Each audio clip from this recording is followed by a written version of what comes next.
eyeshadow primer, but I like to just go in with whatever I already have. I'm gonna go in with some powder. I'm gonna go in with a warm brown shadow in the corner of my eyes. We're gonna be using these coffee shadows for this look. I'm gonna go in with some of that. I'm gonna keep that concentrated right over here. I'm just adding a little bit more of that brown shadow. All right, I did a lot of blending. We have this brownish purple look to it going on. Now I'm gonna go in with the gold shimmer and we're gonna throw that in the inner corner. I'm being very gentle with this because these are really pigmented. I do a nice thick liquid eyeliner. Now my favorite part, we're gonna go in with a gel liner and just tight line. Right under that tight line, we want to go back in with that brown shadow that we used. Throw that right on the bottom and kind of blend it out with the tight line. The look is obviously not complete without lashes. My favorite mascara recently has been the Milk Tubing Mascara. And this is the final look. So effortless, so bold. This purple and gold shimmer just blend so beautifully together. Let me know down below if you guys want to start seeing some more bold glam looks. If you're a beginner and you want to learn how to create this neutral, soft, timeless eyeshadow look, keep watching. You're gonna need only 4 eyeshadow brushes, 2 blending brushes, one that is slightly tapered and fluffy and one a little bit bigger and still fluffy. With this one, we're applying the eyeshadow shades, and with this one, we're blending the edges, and we keep this one with no product on. Sigma E25 and Biki Beauty A503. One flat brush to apply all of the lighter shades into the inner corner, and one small angled brush. This will help us blend the eyeliner if needed and to apply eyeshadow under the eyes. And you're gonna need a neutral eyeshadow palette like this. You don't have to go for Tom Ford. You can pick an eyeshadow palette like this ColourPop Nude Mood. It's one of my favorites. And I'm taking Sigma E25 brush and I'm picking into this medium brown shade. This will be my transition shade and it has to be medium brown. I apply it into my crease and I keep my eyes open. If you have hooded eyes, keep your eyes open so you can see exactly where you're applying it. And you want to apply it from pretty much right here all the way to the end of the brow. And I'm using back and forth motions, circular motions, and sometimes tapping motions. And I extend upwards, never down. Also, try not to go all the way into the brow. Leave a little bit of space right here. Next, with the same brush, apply slightly darker shade, and this time we're keeping it closer to the lash line, pretty much your V corner, only on your mobile lid. And you want to connect it to the first transition shade, but don't take it all the way up. Just keep blending very carefully. Then take your fluffy brush, and this one has no eyeshadows on, so you're gonna kind of like blend the shades together and smooth them. Smooth any harsh lines. If you want to apply even darker eyeshadows, that is fine. Just keep it closer to the lash line. Don't go all the way up. And now I'm taking the flat brush and I'm taking this a light matte shade. You can use shimmer or matte, whatever you prefer. And this one I'm applying into the inner corner of my eye. Right here. And if you see any harsh lines, take your blending brush again and just very gently tap to blend the shades together.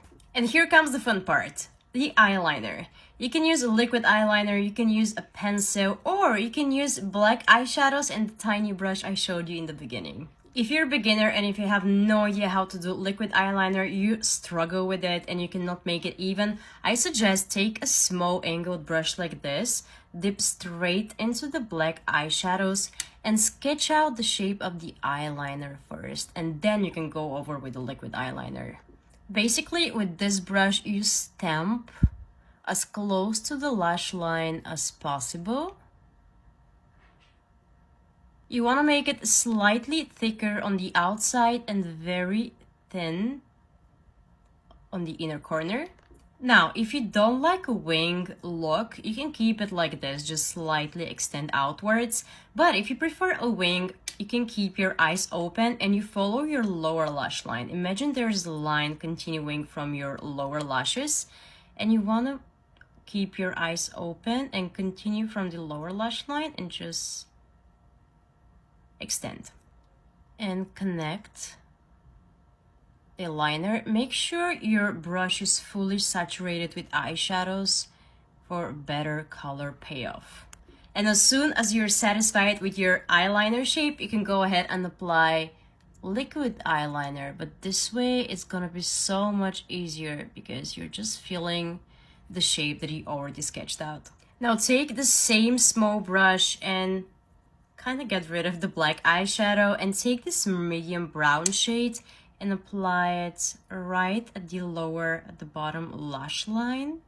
And you can make it thicker at the outer corner. And this is optional, but I like to apply creamy beigey eyeliner into my waterline to make my eyes look bigger. You can apply black eyeliner, brown eyeliner, or no liner at all. Curl your lashes, apply mascara, and this is the final look. This is a very classy, elegant, timeless look that will never go out of style.